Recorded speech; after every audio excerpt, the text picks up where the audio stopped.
السلام علیکم ورحمۃ اللہ وبرکاتہ۔ ناظرین کرام، اللہ تبارک و تعالی جسے ہدایت دینا چاہے اس کے دل کو اسلام کے لیے اللہ رب العالمین کھول دیتا ہے۔ آپ اس پہلو سے اگر غور کریں کہ اللہ رب العالمین بیان فرماتا ہے من یہد اللہ فہو المہتد، کہ اللہ جسے ہدایت دے وہی ہدایت پا سکتا ہے، یعنی کوئی اور کسی کو ہدایت توفیق نہیں دے سکتا۔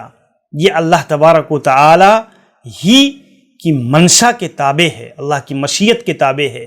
اسی لیے میرے بھائیوں، آپ دیکھیں گے کہ اس کائنات کا ایک نظام ہے کہ اللہ تبارک و تعالی بہت سارے ایسے لوگ جنہیں حق و ہدایت ملنی چاہیے، بظاہر ایسا لگتا ہے، لیکن وہ ہدایت سے محروم رہے، انہیں توفیق نہیں مل سکی، وہ گمراہی میں ضلالت میں پڑے رہے۔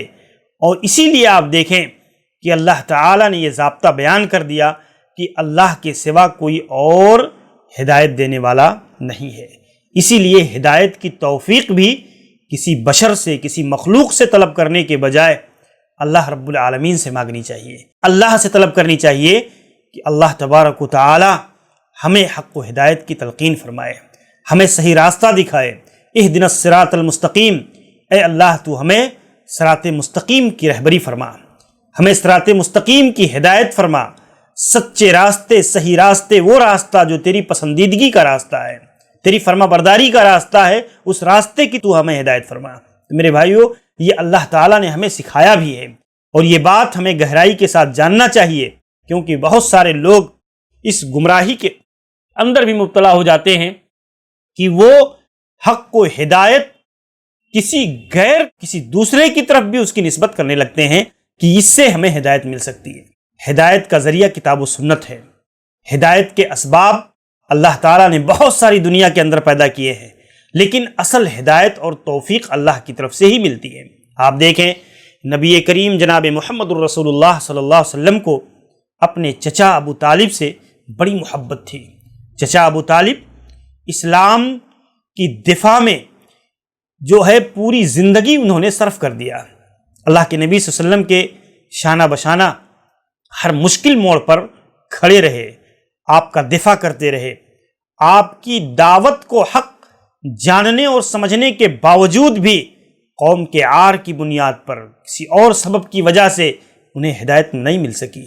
آپ غور کیجئے، اللہ کے نبی صلی اللہ علیہ وسلم کو بڑی چاہت تھی، بڑی خواہش تھی کہ میرے چچا اسلام کے اندر داخل ہو جائیں۔ صحیح بخاری کی اس پوری روایت پر آپ غور کیجئے کہ ان ابا طالب لما حضرتہ الوفات، ابو طالب جب مرض الموت کے اندر مبتلا ہوئے تو اللہ کے نبی صلی اللہ علیہ وسلم آپ کے پاس آئے، اور ابو جہل جو ہے وہاں پر موجود تھا۔ جو ہے اللہ کے نبی صلی اللہ علیہ وسلم نے بیان فرمایا، اے امی قل لا الہ الا اللہ انی احاج لک بہا عند اللہ، اے چچا آپ کلمہ پڑھ لیجئے، میں اللہ کے ہاں آپ کو حجت کر کے بخشوا لوں گا۔ لیکن آپ دیکھیے جو ہے عبداللہ ابن امیہ اور ابو جہل نے دونوں نے کہا کہ اے ابو طالب اترغب عن ملت عبد المطلب، کہ آخری وقت میں عبد المطلب کے دین سے پھر جاؤ گے؟ تو ابو طالب نے اپنے باپ دادا کے دین پر جو ہے مرنا پسند کیا، اور آخری کلمہ جو انہوں نے کہا کہ جو ہے علی ملت عبد المطلب، میں عبد المطلب کے دین پر ہی مرتا ہوں۔ تو آپ دیکھیں کہ اللہ کے نبی جناب محمد الرسول اللہ صلی اللہ علیہ وسلم اپنے چچا کے تئیں حریص ہونے کے باوجود، ہدایت کی طرف لانے کے لیے پوری کوشش کرنے کے باوجود، اللہ کے نبی صلی اللہ علیہ وسلم اپنے چچا کو ہدایت نہیں دے سکے۔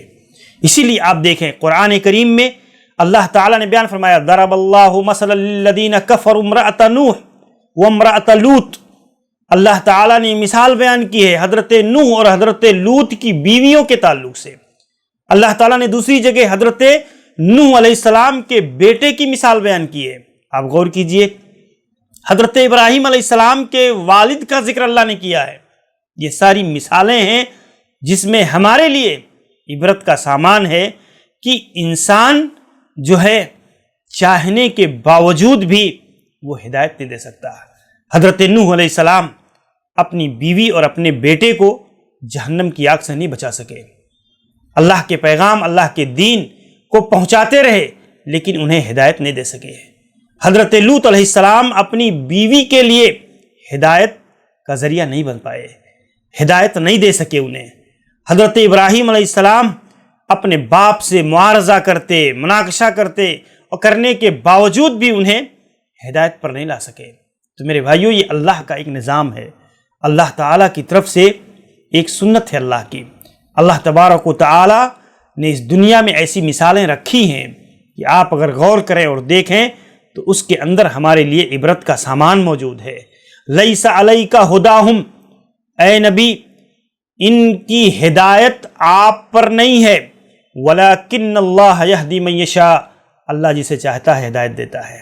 تو ایک داعی کو کوششیں کرنا چاہیے، ہماری محنتیں ہونی چاہیے، ہمیں اپنی ذمہ داری اور فرض منصبی کو سمجھ کر ادا کرنے کی کوشش ہونی چاہیے، ہمیں اس کے رزلٹ پر، اس کے نتیجے پر، اس کے معاملے میں بہت زیادہ جو ہے اس حیثیت سے کہ اس آدمی کو ہم لے آ کر ہی چھوڑیں گے، یہ چیز آپ نہیں کر سکتے۔ کوئی دائی، کوئی عالم، ایک آدمی ہے، ایک عالم ہے، اس کا باپ نماز نہیں پڑھتا، وہ اپنے باپ کو تلقین کرتا ہے، تاکید کرتا ہے، اسے سمجھاتا ہے، بتاتا ہے، لیکن اس کے باوجود بھی اگر وہ گمراہی کے راستے پر ہے وہ اسے ہدایت نہیں دے سکتا، اس کی کوششیں جاری رہنی چاہیے۔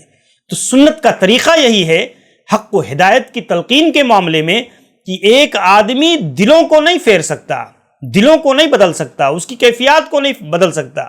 اس کی بنیاد پر اسے اس کی کوشش یہ ہونی چاہیے کہ ہمیشہ حق و ہدایت کی کوشش جاری رکھے، اس پر محنت جاری رکھے، اس پر کوشش کرتا رہے، لیکن وہ یہ چاہے کہ نہیں میں کسی کو صحیح راستے پر لا کر رہوں گا، یہ ممکن نہیں ہے، یہ ممکن نہیں ہے۔ یہ انبیاء اور ان کے خاندان، ان کے قریبی لوگوں کا ذکر کتاب و سنت کے اندر اس حیثیت سے کر کے بتایا گیا ہے کہ اللہ تعالیٰ کا ایک قانون ہے، اللہ جسے چاہتا ہے ہدایت دیتا ہے اور جسے چاہتا ہے گمراہی میں رکھتا ہے۔ اللہ تعالیٰ سے دعا ہے کہ اللہ ہمیں اس اصول اور ضابطے کو سمجھنے کی توفیق عطا فرمائے اور دعوت کے میدان میں اپنی ذمہ داریوں کو ادا کر کے اس حجت کو، اس برہان کو قائم کرنے کی اللہ ہمیں توفیق دے۔ السلام علیکم ورحمۃ اللہ وبرکاتہ۔